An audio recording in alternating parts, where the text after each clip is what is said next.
तो फिर कोरोना के रिकॉर्ड केस मिले हैं। शनिवार को 5084 नए केस सामने आए हैं, जबकि 81 लोगों की कोरोना से जान चली गई।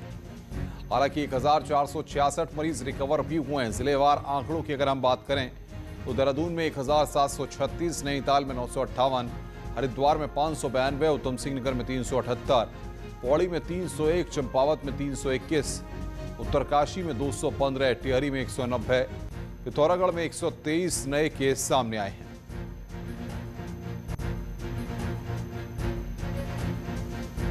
तो उत्तराखंड में रिकॉर्ड 5084 कोरोना केस सामने आए हैं। यहां पर शनिवार को रिकॉर्ड केस मिले हैं। कोरोना ने सारे रिकॉर्ड तोड़ दिए हैं। वहीं शनिवार को राजकीय नर्सिंग कॉलेज सुरसिंग धार में 95 स्टूडेंट्स की रिपोर्ट कोरोना पॉजिटिव आई है। कोरोना पॉजिटिव स्टूडेंट्स को हॉस्टल में ही आइसोलेट कर दिया गया है, जबकि 65 स्टूडेंट्स की रिपोर्ट नेगेटिव आने के बाद उन्हें घर पर भेजा जा रहा है और 200 स्टूडेंट्स को रिपोर्ट का इंतजार किया जा रहा है। नर्सिंग कॉलेज में यहां पर कोरोना बम फूटा है। 65 स्टूडेंट्स की रिपोर्ट जो है वो कोरोना पॉजिटिव आई है।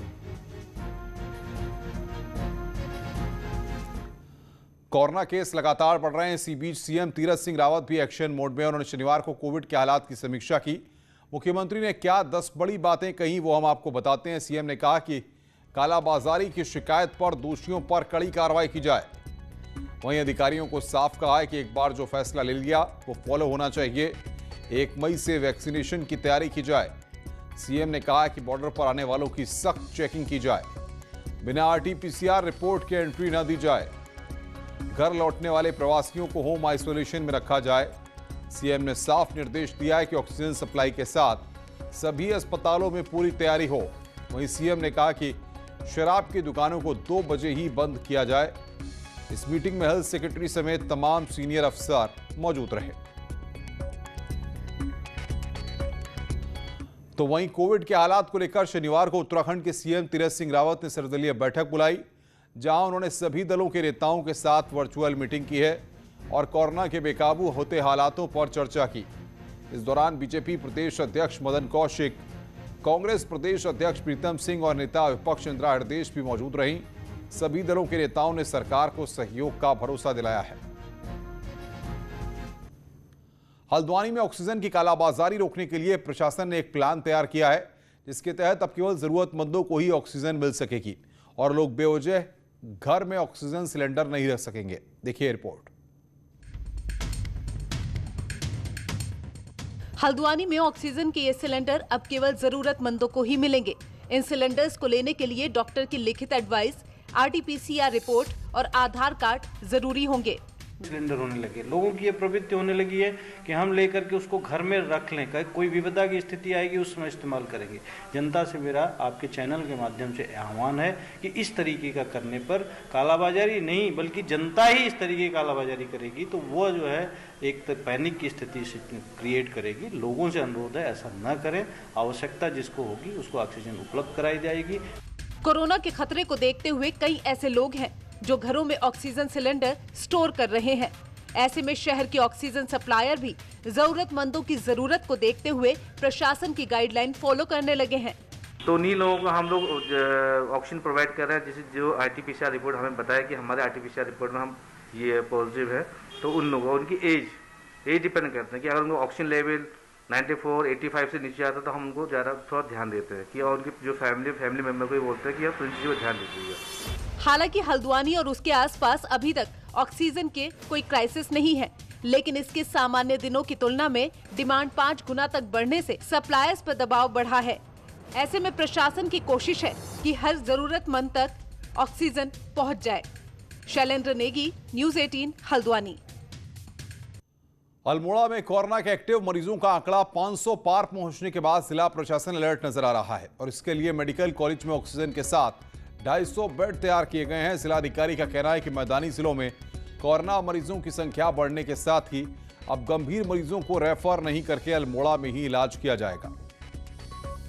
से जो आ रहे हैं उनको भी पूरा प्रोटोकॉल क्लियर है। हमारे 5 दिन का आइसोलेशन हो रहा है, उनकी आरटीपीसीआर टेस्टिंग हो रही है। आरटीपीसीआर टेस्टिंग नेगेटिव आने के बाद ही उनको ज्वाइनिंग की अनुमति दी जा रही है। इसमें से ज़्यादातर बेड हमारे ऑक्सीजन बेड हैं, लेकिन हम ये फोर्स ही कर रहे हैं कि ऑक्सीजन शायद हमें न मिल पाए इतने दूरस्थ इलाके में, तो उसके लिए हम ऑक्सीजन कंसंट्रेटर को परचेज़ कर रहे हैं ताकि मरीजों को ऑक्सीजन की दिक्कत न हो। मेन इलाज इसमें ऑक्सीजन ही है जिस भी पेशेंट को भर्ती करने की ज़रूरत पड़ती है। बढ़ते कोरोना के मामलों को देखते हुए श्रीनगर गढ़वाल के राजकीय बेस अस्पताल में सोमवार से ओपीडी सेवाएं बंद करने के निर्देश दे दिए गए हैं। बता दें कि जिले में लगातार कोरोना के मामले बढ़ते जा रहे हैं। ऐसे में अस्पतालों में बेड की किल्लत की खबरें भी सामने आ रही हैं, जिससे लोगों को काफी दिक्कतों का सामना करना पड़ रहा है। ऐसे में बेस अस्पताल को फिलहाल पूरी तरह से कोविड अस्पताल में बदल दिया गया है। इसके चलते अस्पताल में अब केवल कोविड मरीजों को ही चिकित्सकीय सुविधाएं उपलब्ध मिल सकेंगी। हालांकि बेस की नॉन कोविड सेवाएं राजकीय संयुक्त उपजिला अस्पताल श्रीनगर में ओपीडी सेवाएं पहले की ही तरह चलेंगी। कोरोना पॉजिटिव केस का मतलब लगातार बढ़ते जा रहे हैं और दोनों चीज़ें चलाना, नॉन कोविड कोविड चलाना वो मतलब पॉसिबल नहीं है। बाकी हमने वो फ़ोन के माध्यम से हम उनसे उन्हें मरीजों को परामर्श देंगे। रामनगर में भी कोविड संक्रमितों की तादाद तेजी के साथ बढ़ती जा रही है। बीते 3 दिनों में 168 लोग कोरोना पॉजिटिव मिले हैं। बढ़ते कोविड पेशेंट की तादाद देखते हुए प्रशासन ने भी अपनी तैयारियां की हुई हैं। वर्तमान में नगर में 2 माइक्रो कंटेनमेंट जोन बनाए गए हैं। एसडीएम रामनगर की यदि माने तो कोविड पेशेंट के आइसोलेशन के लिए पूरी व्यवस्थाएं की गई हैं, जहां डॉक्टर, दवाइयां और ऑक्सीजन की भी व्यवस्था है।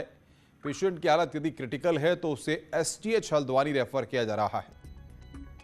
रामनगर में कोविड पेशेंट्स की बढ़ती हुई संख्या को देखते हुए यहाँ आइसोलेशन सेंटर बनाए गए हैं।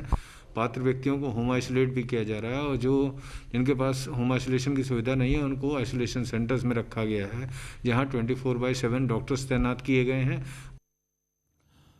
टिहरी में कोविड की व्यवस्थाओं को लेकर स्वास्थ्य विभाग की बड़ी लापरवाही सामने आई है। यहां पर बौराड़ी निवासी एक 22 साल की युवती की मौत के बाद कोविड रिपोर्ट पॉजिटिव आ गई, जिसके बाद बॉडी को पैक करने के लिए जिला अस्पताल में बॉडी बैग किट ही नहीं था। इसके चलते परिजन करीब 3.5 घंटे तक अस्पताल के चक्कर काटते रहे। जब जॉली ग्रांट अस्पताल प्रबंधन ने इसके लिए सीएमओ ऑफिस और जिला प्रशासन से बातचीत की तो उन्होंने भी अपने हाथ खड़े कर दिए।